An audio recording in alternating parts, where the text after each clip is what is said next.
left jab. Got caught with the right hand. Ducks out of the way of that one. KSI looking like a tough man now. Throwing haymakers. Pictured here is the early stages of influencer boxing.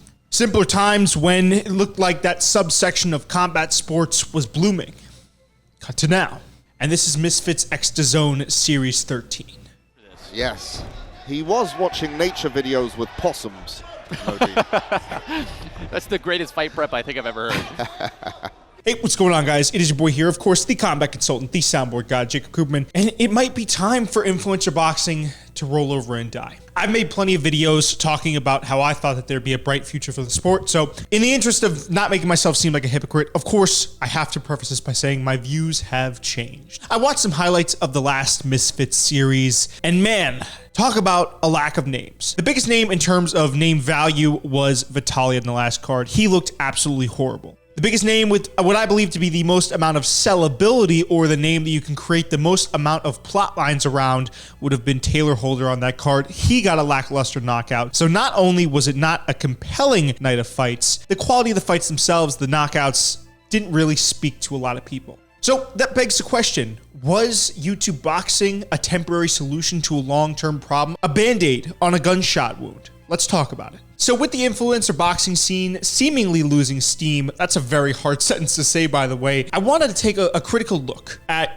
what events did well, what events didn't, and it was a pretty simple answer. The events in which the high-class names, KSI, Logan Paul, Jake Paul, Deji, were involved in did really well. Now there'll be names further down the ladder, BD Dave, Jarvis, right, King Kenny, that also draw in a fairly sizable crowd, but it seems like outside of the prime card that happened late last year, and outside of the diehard fans that enjoy the medium of influencer boxing, it seems that that particular subsection of combat sports is not getting any play recently. Now, I tried finding any viewership ratings on just the Misfits X DAZN series, the numbered ones, and I couldn't. I only found numbers on the bigger events, and I think that makes sense, but it also could speak to a problem that DAZN and Misfits are having. See, I want to go back to a time that was more simple, a time that I referenced at the beginning of the video, the advent of influencer boxing, a time when none of the influencers that practiced the sport were really good at it, quite frankly. There was a certain charm to that. You could watch your favorite influencer,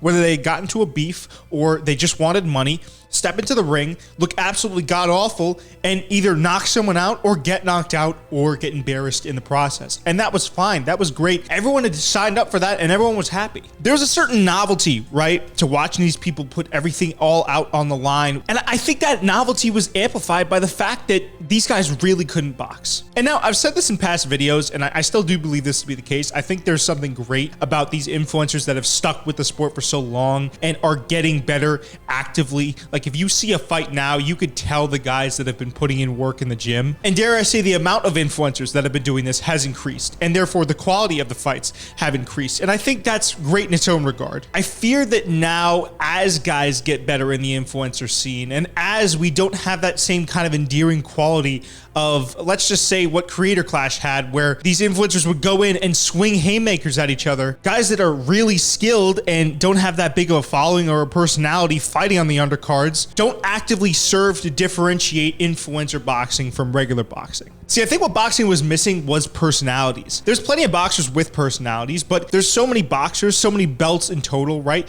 You have to do a good job, and this is what the UFC does a fantastic job of. You have to market your athletes, right? Combat sports is all about storylines. People want to see the gladiatorial aspect of guys getting in there, putting it, again, all on the line, and they want big moments. As guys get more skilled, as they learn to parry, as they learn to block, as they learn to throw combinations, this fight's are going to get more skilled, more close. You do lose a little bit of the wildness that made influencer boxing so different, so new, so novel in the beginning. And, you know, thinking about that, that presents a different problem, because now that there's a certain level of skill that is to be expected from these influencers. I'll call back into mind the prime card. That Dylan Dennis and Logan Paul fight was boring. There wasn't a lot of skill and technique. People shelled it, as they should have. That was a terrible fight to watch. I saw that there was a roundtable meeting on the Misfits channel, and a lot of people were talking about the fact that a lot of bigger names were coming in for paychecks. And honestly, I don't know what's better. Is it better for the sport if the big names take it seriously? Or is it better if influencer boxing is kind of used as a vehicle rather than an art form?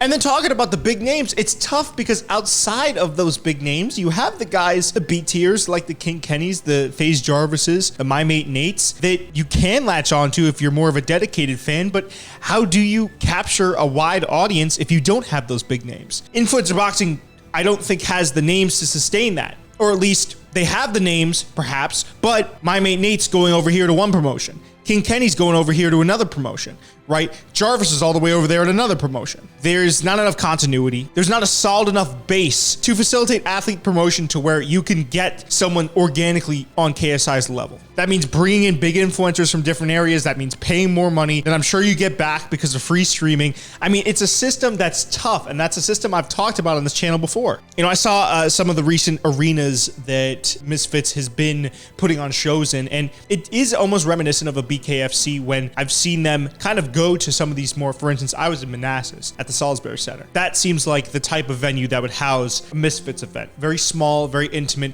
which is fine, but if you ask KSI and Mams Taylor the type of events they're going for, they're looking to put on stuff at the O2 Arena. Are they going to be able to get up to that level? I don't think so. And you can't just bank on the fact that KSI is going to be fighting on a card to make them big. Another thing about regular boxing, it's kind of re-entered the zeitgeist. So now you have fights like the Ryan Garcia and Devin Haney fight that have generated a mass amount of attention, and you don't need the KSIs anymore, the Logan Pauls, any of these guys. You get to see guys that are at the pinnacle of the sport duking it out. Guys, let me know what you think down in the comment section below. Do you think that we will see influencer boxing end exactly the way it started in a small gym? Where do you think Jake Paul goes from here? Do let me know what you guys think down in the comment section below. It's been your boy, the Jewish Jawline, the soundboard god, Jacob Koopman.